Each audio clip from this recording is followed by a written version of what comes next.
La multiplication est censée faire partie de ton histoire. À la fin de tes jours, on est censé regarder Jackie et dire, regarde cette femme, elle a su multiplier. Qu'est-ce qu'elle avait? À la fin de tes jours, on est censé pouvoir regarder un homme et dire, regarde-le, il a su multiplier tout ce qui était à l'intérieur de lui. Seigneur, nous t'exaltons, nous te glorifions, nous t'honorons. Nous te disons merci pour ce moment très saint. Amen. Amen. Amen.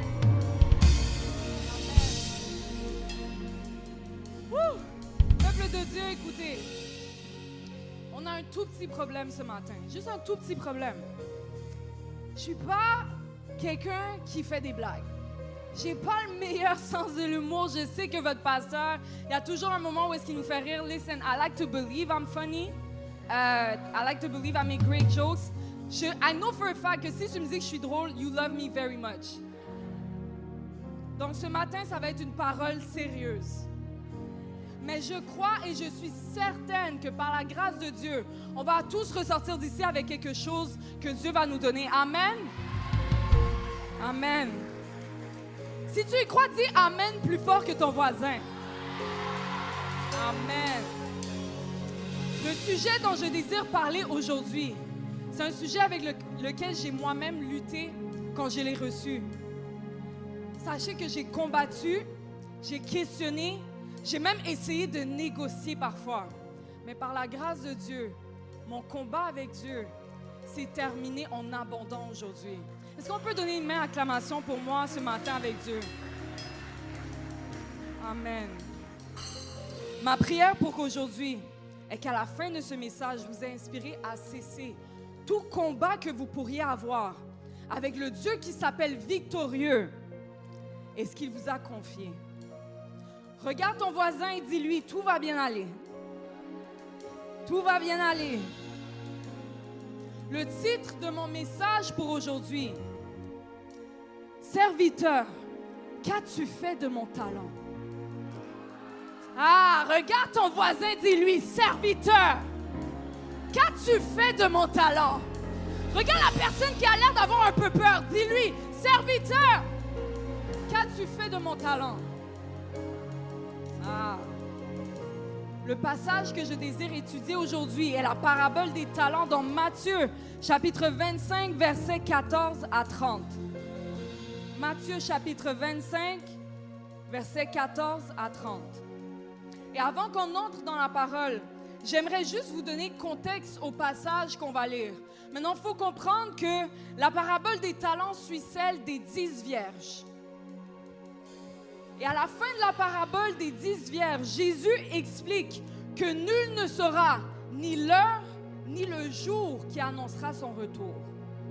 Et que c'est pour ça qu'on se doit de veiller. Donc, on va prendre Matthieu, chapitre 25, versets 14 à 30.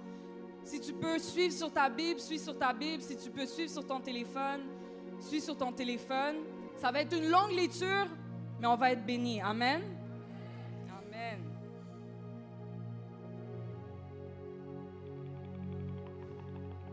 Il en sera comme d'un homme qui, partant pour un voyage, appela ses serviteurs et leur remit ses biens.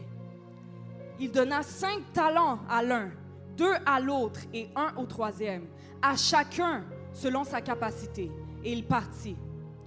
Aussitôt, celui qui avait reçu les 5 talents s'en alla, les fit valoir et il gagna 5 autres talents. De même, celui qui avait reçu les 2 talents en gagna 2 autres. Celui qui n'en avait reçu qu'un alla faire un creux dans la terre et cacha l'argent de son maître. Longtemps après, dites longtemps après, le maître de ses serviteurs revint et il leur fit rendre compte. Celui qui avait reçu 5 talents s'approcha en apportant 5 autres talents. Et il dit, Seigneur, tu m'as remis 5 talents. Voici, j'en ai gagné 5 autres. Son maître lui dit, c'est bien, bon et fidèle serviteur. Tu as été fidèle en peu de choses, je te confierai beaucoup. Entre dans la joie de ton maître. Celui qui avait reçu 2 talents s'approcha aussi et il dit, Seigneur, tu m'as donné 2 talents, tu m'as remis 2 talents. Voici, j'en ai gagné 2 autres. Son maître lui dit, c'est bien, bon et fidèle serviteur. Tu as été fidèle en peu de choses, je te confierai beaucoup. Entre dans la joie de ton maître. Celui qui n'avait reçu qu'un talent s'approcha ensuite. Et il dit, Seigneur, je savais que tu es un homme dur qui moissonne où tu n'as pas semé et qui amasse où tu n'as pas vanné. J'ai eu peur et je suis allé cacher ton talent dans la terre. Voici, prends ce qui est à toi. Son maître lui répondit, serviteur méchant et paresseux, tu savais que je moissonne où je n'ai pas semé et que j'amasse où je n'ai pas vanné. Il te fallait donc remettre mon argent au banquier et à mon retour, j'aurais retiré ce qui est à moi avec un intérêt. Ôtez-lui donc le talent et donnez-le à celui qui a les 10 talents, car on donnera à celui qui a et il sera dans l'abondance. Mais celui qui n'a pas, on ôtera même ce qu'il a. Et le serviteur inutile, jetez-le dans les ténèbres du dehors, où il y aura des pleurs et des grincements de dents. My God. Pourquoi devons-nous parler des talents à l'Église? Pourquoi devrait-on parler de l'utilisation de notre potentiel à l'Église? Pourtant, ce n'est pas assez de simplement aimer Jésus-Christ de tout son cœur. Mais si vous auriez lu correctement ce passage, vous comprendriez que le fait d'être fidèle au potentiel qui vous a été donné a un rapport direct avec ton jugement dernier. Et l'ennemi de ton âme, listen to this, l'ennemi de ton âme ne cherche pas à ce que tu atteignes la bonne destination. Être un serviteur fidèle a à voir avec le fait d'être prêt pour la seconde venue de Jésus-Christ. Et je ne sais pas si c'est pour toi, mais qu'est-ce que je vois autour de moi me laisse savoir that there is time, il y a un temps qui vient où est-ce que Jésus-Christ va revenir de la même manière qu'on l'avait vu venir la première fois. Amen. Alors on se doit d'être prêt. Donc on m'a toujours appris que lorsqu'on explique quelque chose, qu'il vaut mieux commencer par la partie positive pour que l'atterrissage sur la partie négative puisse être plus facile, right? Right? Donc, on va commencer par la partie positive et ça va être un message à 2 parties. La semaine prochaine, on abordera ce qui est plus difficile à entendre. Amen? Et par la grâce de Dieu, à la fin de ce message, il n'y aura que des survivants. Amen. Vous pouvez vous asseoir.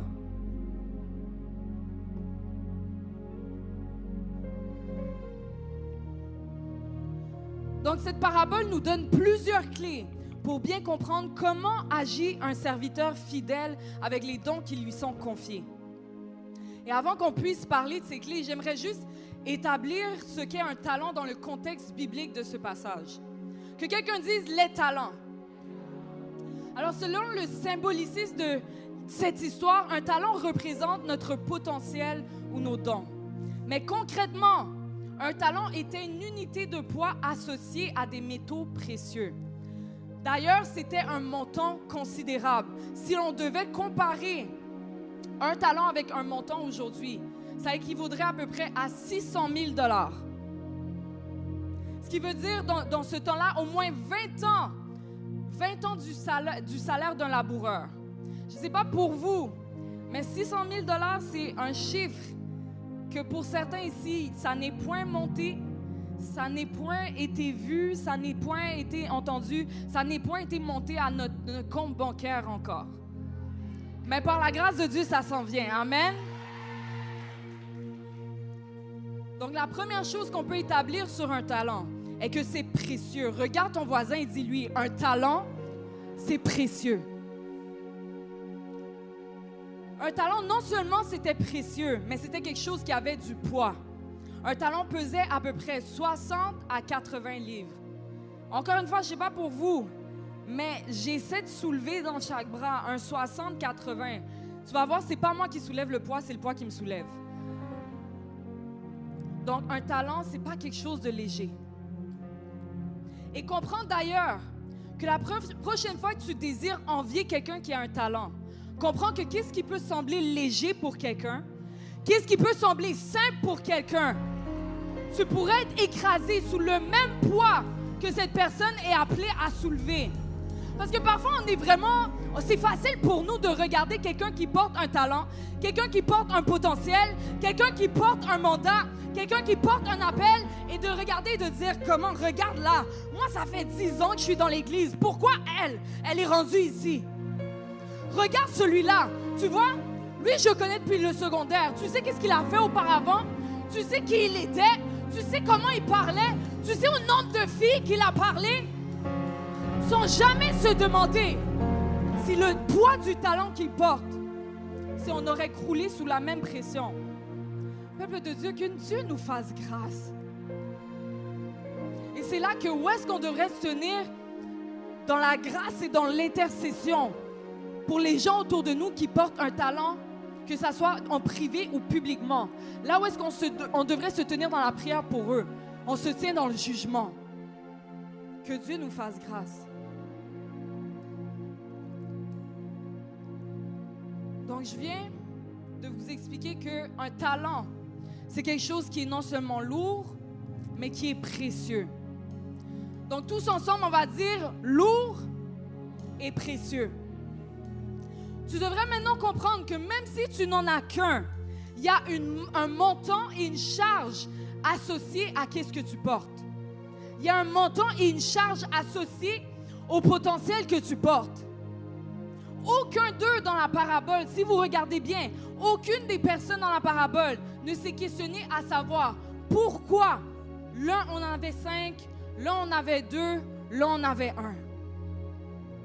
Pourquoi? Parce que dans Matthieu 25, 15, la parole dit que le maître appela ses serviteurs avant son départ et il leur remit ses biens. Il donna 5 talents à l'un, 2 à l'autre et 1 au troisième, à chacun, watch this, selon sa capacité. Peuple de Dieu, si le Dieu qui nous a formés dans le sein de notre mère et qui connaît chaque dessein, chaque appel, chaque plan qu'on est appelé à faire sur notre vie, s'il a jugé bon de nous donner un talent pour qu'on avance son royaume, c'est qu'il savait qu'est-ce qu'il faisait. Parfois, on regarde Dieu, on dit, Dieu, tu ne sais pas qu'est-ce que tu as fait avec moi. Le Dieu qui a fait la terre, le Dieu qui a fait la mer, qui a fait les cieux, on le regarde et on dit forcément, quand ça vient à moi, quand ça vient à mon appel, tu ne savais pas qu'est-ce que tu faisais. Parce que quand je regarde qui je suis, quand je regarde les intérêts que j'ai, je ne comprends pas qu'est-ce que tu as fait avec moi. Mais la Bible nous dit que Dieu donne à chacun selon sa capacité. Regarde ton voisin et dis-lui, Dieu n'a pas commis d'erreur. Et là, peut-être que tu vas dire, ouais, mais là, moi, je suis anxieux, j'ai pas envie de parler aux gens. Dis-lui, Dieu n'a pas commis d'erreur. Dieu, mais, moi, j'ai fait des erreurs dans mon passé. Comment je peux être appelé à parler aux femmes? Dis-lui, Dieu n'a pas commis d'erreur. Ce talent que tu as est parfaitement selon ta capacité. Peuple de Dieu, ce matin, le Saint-Esprit veut nous donner les attributs nécessaires pour qu'on devienne des serviteurs fidèles. Et mettons ceci au clair, ce n'est pas tous les croyants, qui vont être des serviteurs fidèles. Parce qu'il y a une différence entre les deux.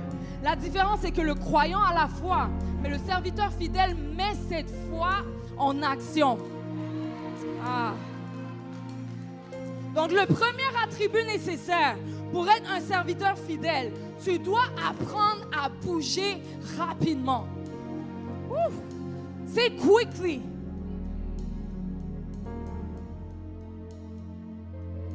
Matthieu 25, 16. Matthieu 25, 16 nous dit, aussitôt, celui qui avait reçu les 5 talents s'en alla, les fit valoir et il gagna. Watch les 5 autres talents. C'est fou comment qu'aujourd'hui, un travail vite fait est considéré comme un travail mal fait. Pourtant, ma Bible dit que aussitôt que le premier serviteur reçut ses 5 talents, il s'en alla les faire valoir. Ça ne dit pas qu'il a pris le temps de réfléchir.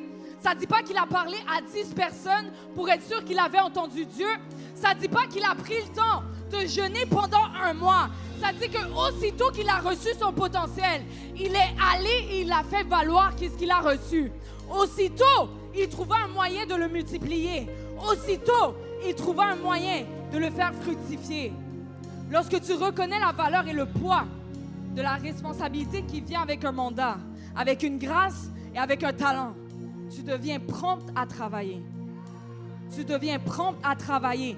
Quand tu sais que c'est Dieu qui te donne un poids pour pouvoir être une voix pour ta génération, il y a quelque chose qui commence à travailler à l'intérieur de toi. Ou est-ce que l'anxiété qui était là, tu lui dis, anxiété, ôte-toi de mon chemin.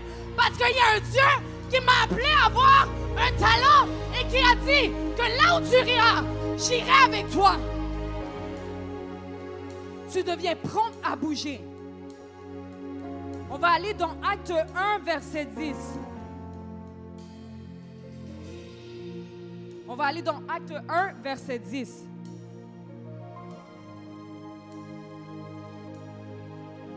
C'est un passage dans la Bible que j'aime bien lire.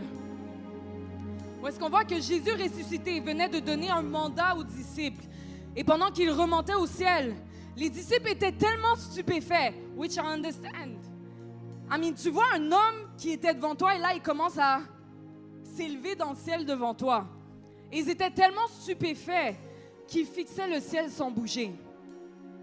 Mais dans Acte 1, verset 10, on va voir, et comme ils avaient les regards fixés vers le ciel, pendant qu'ils s'en allaient, voici deux hommes, des anges, vêtus de blanc, leur apparurent et dirent, « Hommes galiléens, pourquoi vous arrêtez-vous à regarder au ciel? Parce que ce Jésus qui a été enlevé au ciel du milieu de vous viendra de la même manière que vous l'avez vu allant au ciel. » En d'autres mots, les anges disaient, « Pourquoi ne bougez-vous pas? Pourquoi vous n'êtes pas en train de bouger? » Parce que le même Jésus qui vous a donné ce mandat va revenir et va demander un compte pour qu'est-ce qui a été donné. Comment, oui, je ne vous entends pas? Il y a un compte qui va être demandé pour qu'est-ce qui a été donné. Et ça, c'est quelque chose qu'on oublie parfois en tant que chrétien. C'est quelque chose qu'on oublie, que Jésus qui est venu, il va revenir encore. On prend tout relax parfois sur la terre, right? Tandis que chaque jour, on se rapproche de son retour. Que quelqu'un dise à son voisin, il est temps de bouger rapidement. Regarde ton ami que tu sais qui procrastine. Il est temps. Ouvre tes yeux sur lui. Il est temps de bouger rapidement.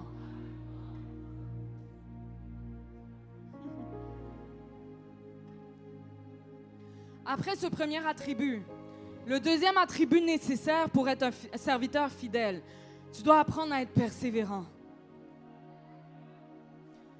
Si vous remarquez bien, les deux premiers serviteurs ont fait valoir leur talent.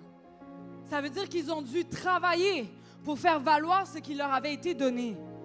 Qui ici connaît l'histoire de Joseph? Peut-être tu as vu le film quand tu étais petit, je pense Joseph, le roi des rêves, quelque chose du genre, right? Dans Genèse 37, on va voir l'histoire de Joseph qui avait la capacité d'interpréter les rêves. Joseph va se faire vendre comme esclave par ses propres frères après avoir partagé un rêve que Dieu lui avait donné. Après avoir partagé une vision qui ne venait pas de sa chair, qui ne venait pas du diable, qui venait de Dieu. Après avoir partagé ce rêve avec ses frères, il va se faire vendre comme esclave. Et il va se retrouver en Égypte. Quelques chapitres plus loin, on va voir qu'il avait été mis en prison. Sa vie est difficile quand même. T'es esclave, après ça on lit que t'es mis en prison. Like, can I catch a break? Right? On va voir que quelques chapitres plus tard, il va être mis en prison. Et maintenant, dans cette prison, Joseph va rencontrer quelqu'un qui va lui dire un rêve étrange qu'il avait fait. Est-ce qu'on peut, s'il vous plaît, prendre le temps de réfléchir à qu'est-ce qui a dû se passer dans la tête de Joseph à ce moment-là? La dernière fois que j'ai partagé quelque chose que Dieu m'avait montré, qu'est-ce qui s'est passé? Je me suis fait mettre en prix. Et là, tu vas me dire, qu'encore une fois, maintenant que j'ai été vendu en esclavage, je me suis fait vendre en esclavage, maintenant je me retrouve en prison. Tu vas me dire qu'il y a quelqu'un qui me parle d'un rêve? Qu'est-ce qui a dû se passer dans la tête de Joseph? Je peux imaginer que probablement, il n'a pas tout de suite voulu dire quoi que ce soit sur ce rêve-là. Parce que la première fois qu'il l'avait fait, il n'y a rien de bon qui est venu avec le talent que Dieu lui avait donné. Pourquoi qu'il devrait faire valoir ce talent? Pourquoi qu'il devrait utiliser le don que Dieu lui a donné? Mais par la grâce de Dieu, Joseph n'a pas été évangélisé par le syndrome du PTSD. Malgré la mauvaise expérience, Joseph a utilisé une fois de plus ce qui lui avait été donné et interprété le rêve de son cellmate. And catch this. Non seulement il va donner la signification du rêve, mais il va dire « Rappelle-toi de moi. Rappelle-toi de moi. Je te donne quelque chose de précieux maintenant, mais rappelle-toi de moi. Parle de moi au Pharaon. » Parce qu'il savait que son talent avait une valeur. Il savait que même si son talent n'avait pas eu de valeur dans la maison de son père, même si son talent n'avait pas eu de valeur parmi les gens qu'il connaissait, il savait que son talent allait avoir une valeur dans la cour du Pharaon. Il y en a ici présents ce matin. La raison pour laquelle tu n'as pas de persévérance, c'est parce que ton talent dans la maison de ton père n'avait pas de valeur. Tu as un esprit critique. Tu es en mesure d'analyser les situations facilement. Mais dans la maison de ton père, on a dit pourquoi tu argumentes tout le temps? Tu as un don de discernement. Tu es en mesure de voir des choses que les autres ne ressentent pas. Mais chez toi, parmi ton groupe, on t'a dit tu as un problème dans ton cœur. Tu as un jugement dans ton cœur. Tu as peut-être même un don pour être quelqu'un qui paraît bien. Mais dans la maison de ton père, là où est-ce que ça aurait été une grâce pour attirer des gens à Christ, on t'a dit, pour qui tu te prends? Parmi ta famille, ton talent t'a amené à être moqué. Dans la maison de ton père, ton talent n'avait pas de valeur.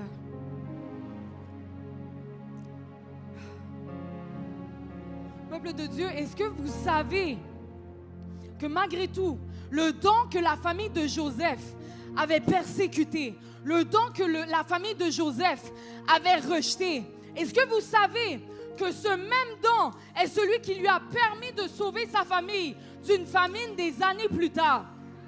Si tu apprends à être persévérant, le même don qui avait fait de toi le sujet des soupers de famille, le même don qui avait fait de toi la personne qui est ridiculisée, la personne qui est rejetée, c'est le même don qui va permettre à ta famille de voir une percée. Amen. Amen. Si tu le crois, dis Amen plus fort que ton voisin. That's right.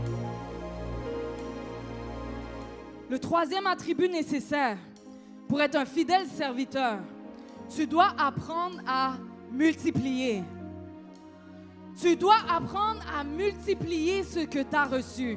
Je ne parle pas d'addition, je ne parle même pas de soustraction. I said you need to learn to multiply. C'est multiplie. Dis à ton voisin, multiplie. Matthieu 25, versets 20 à 21. Celui qui avait reçu les 5 talents s'approcha en apportant 5 autres talents. Et il dit, Seigneur, tu m'as remis 5 talents. Voici, j'en ai gagné 5 autres. Son maître lui dit, c'est bien, bon et fidèle serviteur. Tu as été fidèle en peu de choses, je te confierai beaucoup. Entre dans la joie de ton peuple.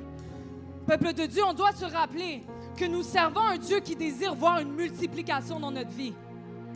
Si tu ne sens pas la responsabilité d'être fidèle et de faire grandir qu'est-ce que tu as reçu, c'est que tu ne connais pas la nature du maître qui t'a envoyé. Qu'est-ce que Dieu va dire à Adam et Ève lorsqu'il va les créer? Genèse 1, 28. Dieu va dire à Adam et Ève, soyez féconds, multipliez, remplissez la terre. La première instruction que Dieu va donner à Adam et Ève, la première instruction qu'il va donner à l'homme et la femme, à l'être humain, ça va être de multiplier. La multiplication est quelque chose qui n'est pas juste une instruction, mais un mandat pour tous les enfants de Dieu. Comment c'est ton mandat? Dis à ton voisin, si tu es un enfant de Dieu, ton mandat est de multiplier. On n'est pas dans les jeux d'addition. Dis-lui, on n'est pas dans les jeux d'addition. On est dans la multiplication. La multiplication est censée faire partie de ton témoignage.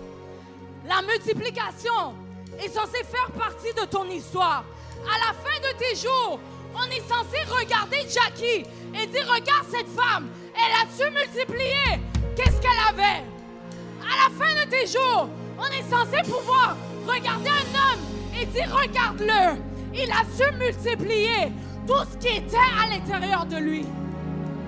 On est censé voir la multiplication dans tes finances, la multiplication dans tes projets, la multiplication dans nos familles, la multiplication dans nos relations. Que quelqu'un dise, l'heure est arrivée de multiplier ce que Dieu m'a donné. Maintenant, une chose à comprendre, avec les talents que Dieu donne, il ne les donne jamais pour notre gain personnel.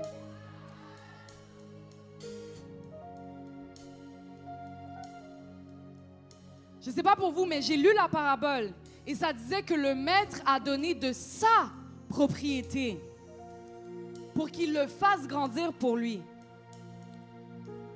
Dieu ne donne jamais des talents que pour notre gain personnel, mais il les donne pour un gain dans son royaume.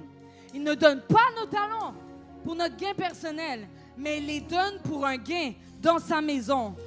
Listen, le beau sourire que tu as, c'est pas juste pour que quand on t'ouvre la porte, on puisse te dire « My God, t'as tellement un beau sourire », mais c'est pour que quelqu'un qui souffre de dépression et que ça fait des années qu'il n'a pas ressenti la chaleur d'un être humain, que lorsqu'il regarde ton sourire, qu'il dit « C'est la première fois que je me sens à la maison ». La voix que tu as, ça n'est pas pour toi-même. C'est pas pour que tu puisses chanter des jolies notes sur TikTok, que tu puisses devenir influenceuse, mais c'est pour que quand tu élèves la voix, quand tu prends le micro, qu'il y a un autel qui se fasse devant le peuple de Dieu et le roi. Ton talent, c'est pas pour toi. Peuple de Dieu, ces talents qu'on a ne sont pas pour nous, mais pour que le royaume de Dieu puisse avancer. Et lorsque tu es focus, lorsque tu es concentré sur l'avancement, sur le royaume de ton Père Céleste, tu vas faire comme le serviteur fidèle et t'assurer de multiplier ce qu'il t'a donné comme talent. Multiplier les résultats, multiplier les fruits. Que quelqu'un dise, l'heure est arrivée pour moi de multiplier ce que Dieu m'a donné. Comme auparavant, tu as regardé ta sœur, tu te dis, mais c'est elle qui a le caractère extraverti. Let me stay in the back and not do what God told me to do. Mais dans ce temps, I believe qu'en 2025, Dieu va permettre que tu vas multiplier chacun des talents qu'il t'avait donné. Et même qu'est-ce que tu avais essayé de cacher. Même qu'est-ce que tu avais essayé de dissimuler à la vue des hommes. Même qu'est-ce que tu avais essayé de mettre dans un placard et de l'oublier. Dieu va causer à ce que ces choses puissent remonter. Pas pour ta gloire, pas pour ta renommée, mais pour sa renommée, pour sa gloire. Amen. Donc en conclusion, peuple de Dieu,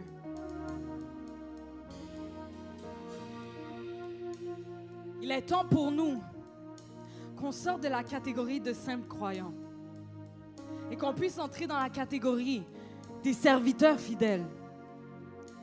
Parce que si tu as bien compris qu'est-ce que j'ai amené aujourd'hui, tu devrais comprendre que tout le monde peut être un croyant, mais ça n'est pas tout le monde qui va se lever pour être un serviteur fidèle. Et comment on va faire ça? En bougeant rapidement, en restant persévérant et en multipliant ce qu'il nous a donné. On va se tenir debout. Je vais vous demander de vous le tenir debout. Si vous avez des jambes dans ce lieu, que vous n'êtes pas enceinte ou vous ne tenez pas de bébé, je vais vous demander de vous lever. La Bible nous dit, demandez et vous recevrez, afin que votre joie soit parfaite. Amen. Amen. On va prier à Dieu pour qu'il nous fasse grâce de pouvoir acquérir ces 3 attributs nécessaires pour être un serviteur fidèle. Mais avant même qu'on entre dans cette demande, peuple de Dieu, il faut qu'on demande pardon. Il y en a certains d'entre nous, si on est honnête avec nous-mêmes, on a été comme le dernier serviteur. Que qu'est-ce qui nous avait été donné et qu'on savait qu'on avait, on l'a mis en terre et on l'a caché. Pourquoi? Par peur. La Bible dit que qui tu crains sera ton maître. Je ne sais pas pour vous, mais je refuse que le maître de ma vie soit la peur. Je ne sais pas pour vous, mais je refuse que l'anxiété que j'ai soit le maître de ma vie. Parce qu'il y a un seul maître sur ma vie et son nom c'est Jésus. Donc, peuple de Dieu, on va prendre le temps de pouvoir se repentir à Dieu pour tous les talents qu'on avait méprisés, pour toutes les grâces qu'il nous avait données, qu'on a pu oser mépriser, et pour toutes les choses qu'on a mis en terre de peur des hommes. On va prendre le temps de se repentir. Est-ce que vous êtes prêts à prier avec moi? Je veux entendre un peuple qui dit Amen plus fort que son voisin s'il est prêt à prier.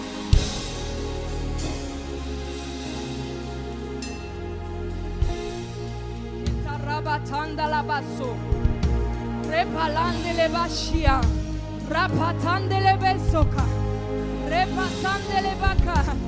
Papa, nous venons ce matin pour nous repentir. Papa, nous venons ce matin pour te demander pardon. Pour te demander pardon, Seigneur. Celui qui avoue ses transgressions obtient miséricorde.